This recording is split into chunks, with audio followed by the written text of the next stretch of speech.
Welcome back, Azim. We're continuing with our interesting conversation on the corporate Sufi. Let's talk about energy management.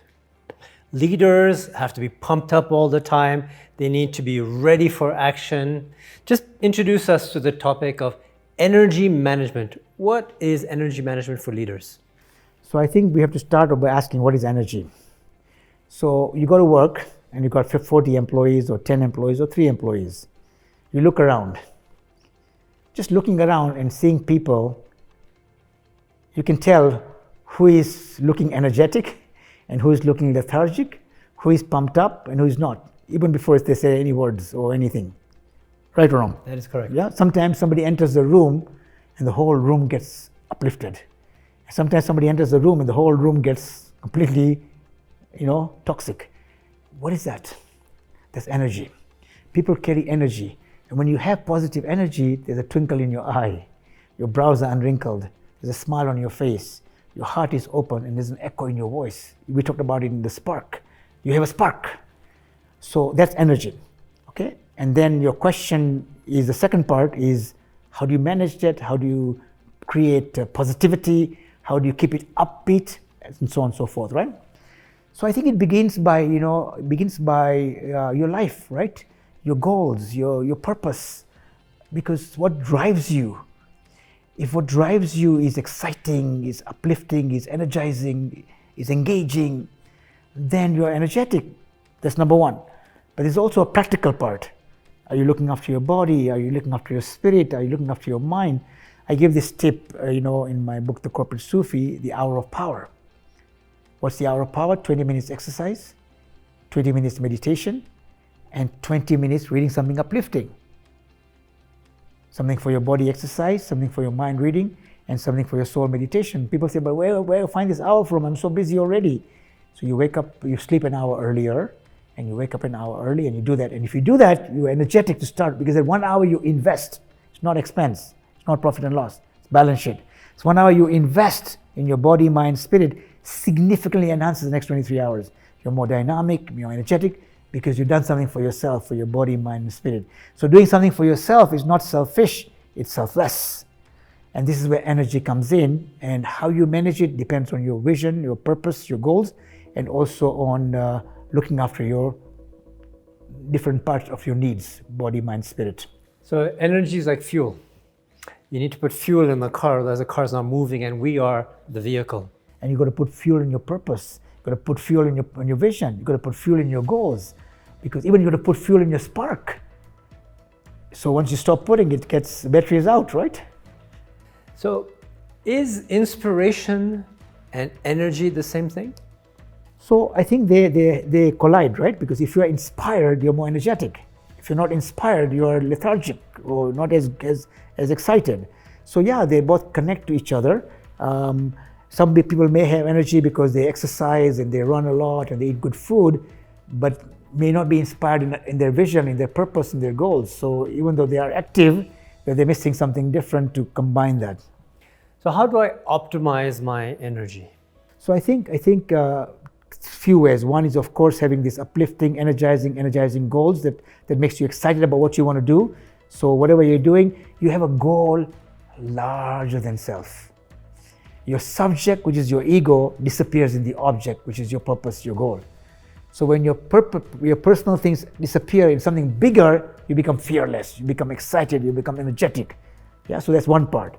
Second part is have a balance in your life. We talked about earlier, about your body, about your mind, about your soul, about your lifelong learning, about your finances, about your spirituality. When you balance your life out, you are much more, there's a synergy. The more you look after your body, it helps your mind, helps your soul. The more you look after your mind, helps your soul, helps your body. The more you look after your soul, it helps your body, it helps your mind. Synergistic effect of the body, mind, and soul. So that also helps with the thing. So I think those are things that will help you to be able to keep your energy high. And when your energy is low, ask yourself, why is my energy low? Your acid test in a day is, are you happy? If you're not happy, then you're doing something wrong. So, some people are day people, some people are night people. So you talk about your hour of power. Should I do it in the day, but I'm a night person? Should I rather do it in the night? Is there a particular combination? Or should I do one? You said 20, 20, 20 minutes. Is there an order? It's a beautiful question. My wife is a night person. I'm a morning person. Okay, so her energy is high at night or late afternoon. So she should do the most important work late afternoon and evening because she's at her peak then. I should do my most important work first thing in the morning because I'm like a horse in the morning. So you manage your energy based on your makeup. What kind of personality you are, when is your energy high? Some people don't even know when their energy is high. So they might end up doing, like if my wife starts doing very important work in the morning, she won't be as effective. And if I just start doing most important work in the evening, I won't be effective. But by knowing where my energy is high, I tailor my important work around where my energy is at my peak. So as an entrepreneur, I'm always pumped up every day I go to work. You spoke about your vocation being your vacation. For entrepreneurs, that's really resonates with us. But you're right, we've spoken about this in the past. Sometimes your team is not as motivated, as energetic as they need to do. What is my role in that? How am I supposed to make some of my teammates really get more energy, more pumped up? What advice do you have there? So 2 parts. One is, are you a role model? So if you're energetic, people are looking at you and learning from you. What are you doing right? It's not what you're telling them, but they're watching. Why is Salim so productive? What keeps him going? And maybe they'll ask you a question. Maybe sometimes you'll share with them what keeps you pumped up, right? So they learn from what they watch. That's one. Secondly is, as a coach and a mentor, you can teach them how to keep their energy high. Make sure they have goals that are exciting in their life. If not, make them do goals that are exciting. Your business goals should also be exciting. The business goals also should have engagement, empowerment about the people and ownership. So they are part of the goal. They feel this is my goals, not just Salim's goals. And all these things play a part in them having energy high. Now, when you said that you as an entrepreneur are always high in energy, it's not the fact for most people.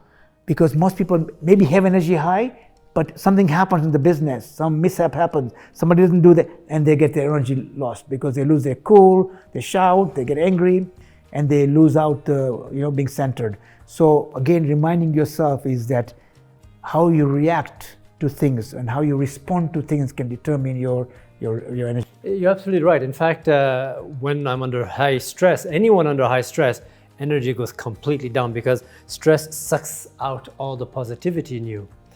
How should I manage stress? How should I manage my energy under stress? So I think, it's really about having your goals, doing your best, and leaving the rest. Doing your best, leave the rest. So your goals are 3 goals every day, living your day fully, priority 3, business, personal, focus on them, and always look at your energy, your behavior, your attitude. All this you do, and then whatever happens for the best. So if something wrong happens, you say, have an inverse paranoia. If something bad happens, you say, this is the best thing that happened to me. And just by saying that, you look for evidence to support your assertion. We always support our assertion, and then we look at evidence to support what we think is happening. You're asking me to really think in a way that's difficult. If I am in a country that has devaluation and I am doing business in some of these countries, and you work so hard for a year, and then there's a 20% devaluation. So everything you've done for the whole year has gone down the drain. And you're telling me that I should be looking at that as positive, that reverse paranoia? Well, first of all, you don't have a choice. It's already happened. So no matter how much sweat you do and cry and lose your energy for worrying about there are 2 circles. 4 circles are done, 2 circles. Big circle is circle of concern. Small circle is circle of influence. Okay? If you focus on circle of concern, you're disempowered because you can't change it. You can't change the devaluation. It's already happened. It's a concern, but you have no control over it. So what's your influence? Your influence is think about what's so positive here.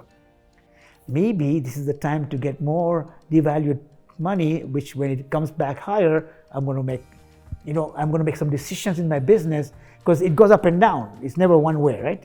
So if you believe in the long term of the country, that they will come back, it's down because there was a war, or there was COVID, or there was something or the other, but given 1 year, 2 years, 3 years, it's the whole idea about philosophy of money, right? If investment, Warren Buffett, he invests, he doesn't think about tomorrow or day after, he thinks about very long term.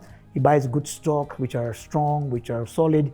So if you're in a country that you have long-term belief in, that's why you're there and doing business there, then don't get swept up in one or two ups and downs, right? Yeah, I like the point that you're making about the circle of influence. And I think that's where a lot of leaders spend unnecessary energy and time and effort, is in that circle of concern, because you can't do anything about it. If there's a devaluation or if there's a war, it's not in my control. So I'd rather spend time on where I can actually make a difference. That's powerful. Any other tips on how I can optimize or re-energize or really create and maintain high positive energy? So one thing you keep in mind is the only time you're allowed to waste your energy is if you do something wrong. If you cheat, if you lie, if you're unethical, then you take responsibility. And then think about how I'm going to overcome this. But if you're always doing the right things and you're focused on your goals and you mean well and you keep your end of all end goals, good for my family, good for my business, good for the world, then things will happen. But you don't sweat or you don't lose your energy or things that are beyond your control. So those things will really help you to keep your energy high. Of course, balance your life, exercise, read, meditate, whatever it takes to, and take some time off as well. You told me in the car today, you've had a really tough week with so much work and your partner is here from wherever, and but you still took 2 hours off and said no work. You forced yourself to say, I'll tell you what happened to me in Cape Town, not this visit, but many years ago, my wife was with me and it was her birthday. So one of our clients in South Africa gave us a treat. Fly to Cape Town, here's the hotel, tour for you around the, and I'm an A type, when I'm in the business, I'm A type, right? Thinking about work. So even in this Cape Town environment, I was still thinking about, what are my goals and this. But it was so beautiful in Cape Town. You go for coffee and you go for the beach. And after a while, I forgot all about work. And you know what? The best ideas I got about work when I forgot about work. So sometimes just calm down and let go makes you have brilliant ideas come to you. Excellent. Great. Can you help us summarize the habits around the topic of energy? So your energy is determined by your purpose, your goals, your vision. Your energy is dependent on how you look after yourself holistically, body, mind, spirit. Your energy is dependent on how you respond, not react to things that happen in your life. Things will happen. But when they happen, you either react with a knee-jerk reaction or you respond by being objective and making every bad thing that happens, you turn it around. You turn a minus into a plus. Yeah? You make a bad thing into a good thing, have an inverse paranoia. It's the best thing that happened to me. And if you do those things and create that habit, then you're going to be a positive energy manager. Excellent. Azim Jamal, thank you very much. So I hope you benefited from the 7 habits we've talked about with Salim and myself. And they are life-changing habits. And if you implement in your life, it can be a huge benefit for you. It's been a huge benefit for me. They're not easy to make it as natural as breathing and become a master at it. And that's why we're offering this program to help you implement in such a way that you become a master at them, so they can be lifelong habits for you, which can be transformational in your life. So thank you for being here, and we're looking forward to our workshops and weekly exercises with you.